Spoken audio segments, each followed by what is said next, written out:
வணக்கம் நண்பர்களே, இன்றைய சிந்தனை. மாறுபட்ட சிந்தனைக்கு தீனி கொடுப்பவனே மாசாக மாறுகிறான்.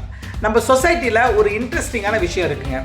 எல்லாருமே டிஃப்ரெண்ட்டாக இருக்கணும் அப்படின்னு ஆசைப்படுவாங்க, ஆனால் டிஃப்ரெண்ட்டை யோசிக்க பயப்படுவாங்க. ஏன்னா நம்ம பிரெயின் நேச்சுரலாகவே சேஃபர் சைடை தான் சூஸ் பண்ணும். சைக்காலஜிக்கலில் இதை குரூப் திங்க் அப்படின்னு சொல்லுவாங்க. ஒரு குரூப் என்ன யோசிக்குதோ அதுக்கு ஆப்போசிட்டாக திங்க் பண்ண பிரெயின் ஹெசிடேட் பண்ணும். அதனால தான் எல்லாருமே போகிற பாதையில் போனால் சேஃபாக ஃபீல் ஆகும். ஆனால் ஹிஸ்ட்ரியில் பெரிய சேஞ்சை கிரியேட் பண்ணவங்க யாருன்னு பார்த்தீங்கன்னா கூட்டத்தோட சிந்தனையை ஃபாலோ பண்ணவங்க இல்லை, கொஞ்சம் வித்தியாசமா யோசிச்சவங்க. மாறுபட்ட சிந்தனைனா எல்லாரையும் எதுக்கிறது கிடையாதுங்க, எல்லாரும் பார்க்காத ஆங்கிள் யோசிக்கிறது. ஒரு ப்ராப்ளம்ல ஆப்பர்ச்சுனிட்டியை பார்க்கறது, ஒரு ஃபெயிலியர்ல லெசனை பார்க்கறது, ஒரு ஆர்டினரி விஷயத்துல கூட புதிய ஐடியாவை கண்டுபிடிக்கிறது. இதுதான் ரியல் டிஃப்ரென்ஸ். கூட்டத்தோட சேர்ந்து நடக்கிறவனை மக்கள் நோட்டீஸ் பண்ண மாட்டாங்க.